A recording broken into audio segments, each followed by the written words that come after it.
Telugu flame YouTube channel ఇప్పుడే subscribe చేసుకోండి. Jagadhatri serial G తెలుగులో రాత్రి 9 గంటలకి సక్సెస్ఫుల్ గా ప్రేక్షకులని అలరిస్తోంది. ఈ ధారావాహికలో దర్శ్ చంద్రప్ప, దీప్తిమన్య ముఖ్య పాత్రల్ని పోషిస్తున్నారు. కేదార్, జగదాత్రి క్యారెక్టర్స్ లో ఇరువురు ప్రేక్షకులని ఎంతగానో అలరిస్తున్నారు. ప్రస్తుతం ఈ సీరియల్ జీ తెలుగులో one of the most popular serial గా ప్రేక్షకులని అలరిస్తోంది. జగదాత్రి సీరియల్లో నటిస్తున్న ఒక యాక్టర్ ప్రస్తుతం సీరియల్ నుండి క్విట్ అయ్యారు. జగదాత్రి సీరియల్లో భరద్వాజ క్యారెక్టర్ లో ఇంతవరకు ప్రముఖ నటుడు నవభారత్ బాలాజీ నటించారు.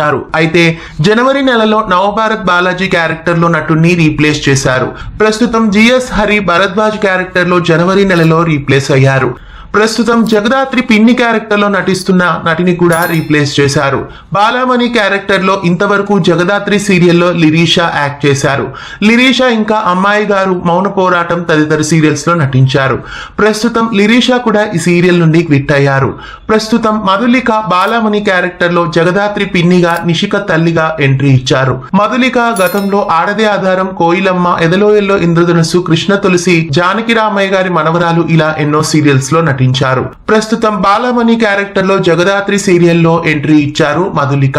ఇంతకు ముందు జగదాత్రి తండ్రి క్యారెక్టర్ లో నటిస్తున్న నవభారత్ బాలాజీకి బదులుగా హరి వచ్చినట్లు, ప్రస్తుతం జగదాత్రి పిన్ని క్యారెక్టర్ లో నటిస్తున్న లిరీషాకి బదులుగా మధులిక ఎంట్రీ ఇచ్చారు. జగదాత్రి తల్లిదండ్రులుగా ఈ కొత్త తారలు సెట్ అయ్యారా? మీకెలా అనిపిస్తున్నారు? కామెంట్స్ లో తెలియజేయండి. ఇలాంటి మరెన్నో తెలుగు సీరియల్ అప్డేట్స్ ఎప్పటికప్పుడు తెలుసుకోవడానికి ఛానల్ ని సబ్స్క్రైబ్ చేసి గంట కొట్టేయండి. తెలుగు ఫ్లేమ్ యూట్యూబ్ ఛానల్ ఇప్పుడే సబ్స్క్రైబ్ చేసుకోండి.